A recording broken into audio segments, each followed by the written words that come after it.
ओम शांति। तो जो बाप की महिमा है वही आपका सम्मान है। तो सदा भाग्य विधाता बाप द्वारा प्राप्त हुए अपने भाग्य का सुमिरन करते हो, है ना। बाप पूछ रहे हैं क्योंकि सारे कल्प के अंदर सर्वश्रेष्ठ भाग्य इस समय ही प्राप्त करते हो। इस समय ही सदा भाग्यशाली स्थिति का अनुभव कर सकते हो। भविष्य नई दुनिया में भी ऐसा भाग्य प्राप्त नहीं होगा।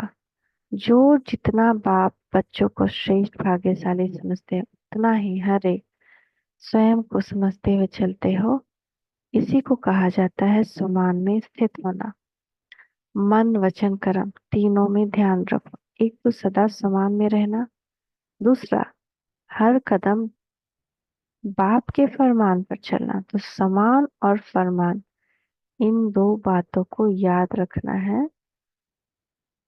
साथ साथ सर्व के संपर्क में आने से सम्मान देना है। तो समान में स्थित होने से सदा विघ्न विनाशक स्थिति में होंगे। समान क्या है, आपको तो अच्छी तरह से जानते हो। जो बाप की महिमा है वही आपका समान। सिर्फ एक महिमा भी स्मृति में रखो तो समान में स्थिति स्वतः स्थित हो जाएंगे। समान में स्थित होने से किसी भी प्रकार का अभिमान, चाहे देह का, बुद्धि का अभिमान, नाम का अभिमान, सेवा का अभिमान व विशेष गुणों का अभिमान स्वतः समाप्त हो जाता है। इसलिए सदा विघ्न विनाशक होते हैं। ऐसे समान में स्थित होने वाले सदा निर्माण होते हैं। अभिमान नहीं लेकिन निर्माण। इससे सर्व द्वारा सदा स्वतः ही सदा मान मिलता है। मान लेने की इच्छा से परे होने के कारण सर्व द्वारा श्रेष्ठ मान मिलने के का पात्र बन जाता है।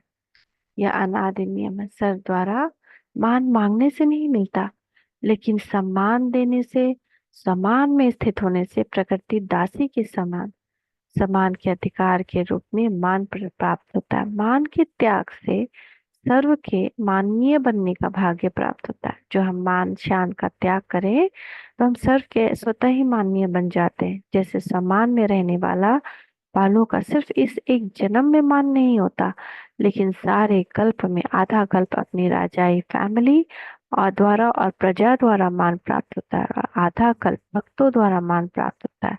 इतने तक जो लास्ट जन्म में चैतन्य रूप में अपने प्राप्त किए हुए मान के प्रारब्ध को स्वयं ही देखते हो। चैतन्य आप अपने जड़ चित्र को देखते हो ना, तो सारे कल्प में प्राप्त हुए मान का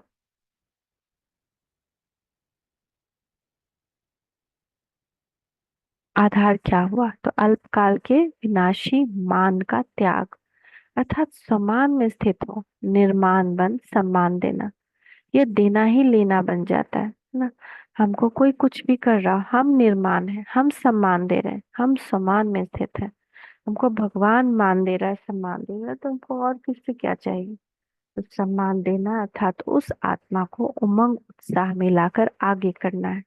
अल्पकाल का पुण्य अल्पकाल की वस्तु देने से होता है, वह अल्पकाल के सहयोग देने से होता है। लेकिन ये सदा काल का उमंग उत्साह अर्थात खुशी का खजाना वह स्वयं के सहयोग का आत्मा को सदा के लिए पुण्य आत्मा बनाता है। इसलिए यह बड़े से बड़ा पुण्य हो जाता है। एक जन्म में किए हुए इस पुण्य का फल सारा कल्प मिलता है। इस कारण कहा सम्मान देना, देना नहीं लेकिन लेना है। लौकिक रूप से भी कोई पुण्य का काम करता है तो सबके आगे मान्य होता है, लेकिन इस श्रेष्ठ पुण्य का फल पूजनीय और मान्य दोनों बनते हो। तो अपने आप से पूछो, ऐसे पुण्यात्मापन सदैव पुण्य का कार्य करते हो। सम्मान दो, वह सम्मान मिलना चाहिए। वह मेरा सम्मान क्यों नहीं रखा जाता, इसको क्यों रखा जाता है?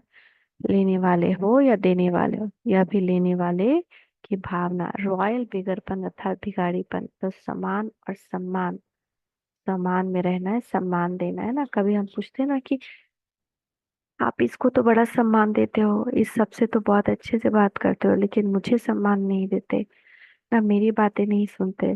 तो वो नहीं, हमको सम्मान में रहना और सम्मान देना है, लेने की अभिलाषा नहीं, लेने का संकल्प नहीं होती। यही सम्मान में रहना और सम्मान देना ही हमेशा का लेना हो जाएगा।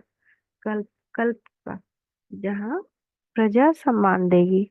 ऐसा होगा जब प्रजा ही सम्मान ना दे, सामने से गुजरे और झुके ही नहीं, हम जब आज झुकते हैं तो प्रजा हमारे सामने झुकती है। सतयुग में, त्रेता में हम नहीं झुकेंगे तो प्रजा भी नहीं झुकेगी।